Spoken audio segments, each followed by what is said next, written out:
Most of the consumer psychology research we've talked about has been conducted over the past 40 years.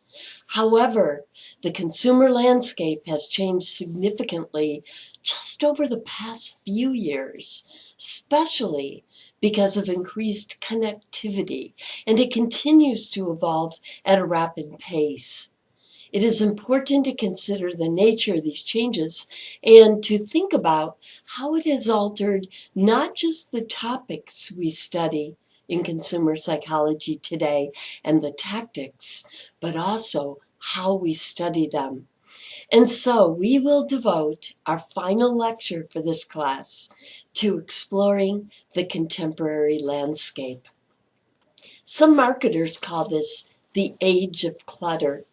TV ads are losing their return due to viewership being divvied up among so many channels and the internet. Yet, while their return diminishes, the prices keep climbing, now averaging $125,000 for a 30-second commercial. It has become more and more difficult for marketers to have their advertising stand out. Thus, they have turned more attention to non-traditional tactics like word of mouth. Word of mouth, oftentimes just referred to as WOM.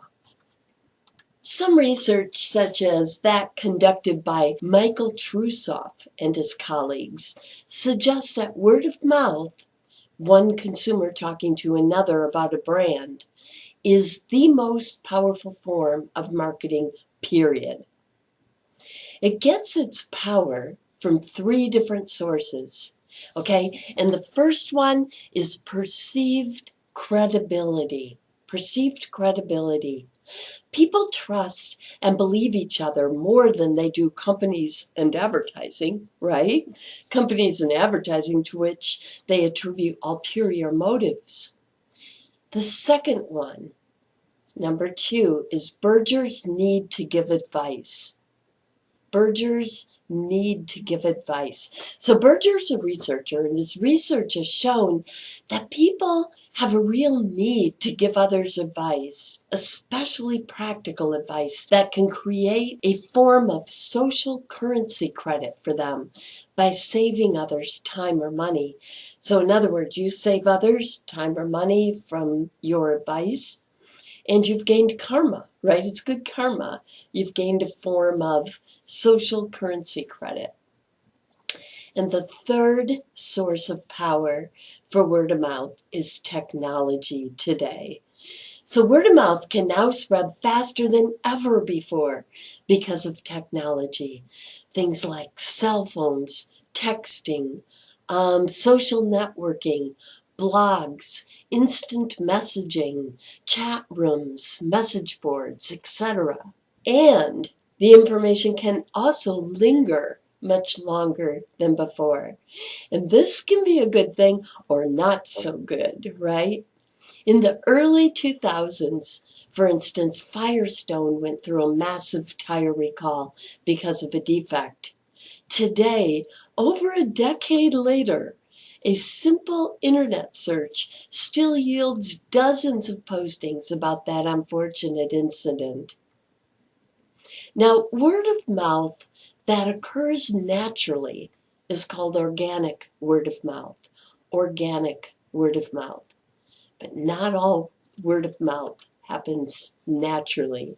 In recent years, marketers have become more proactive in trying to deliberately generate and direct word of mouth. And these tactics are called buzz marketing. So buzz marketing is a set of proactive tactics to deliberately create word of mouth advertising.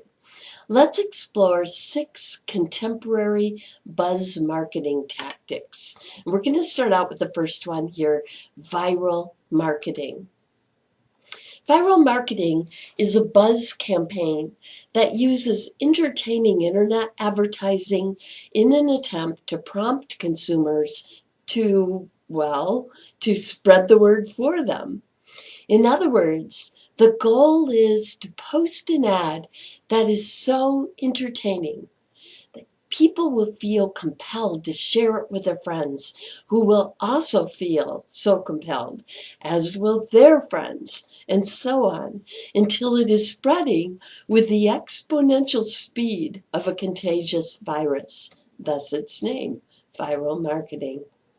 It is important to note that with viral marketing, it's clear that the material is an advertisement.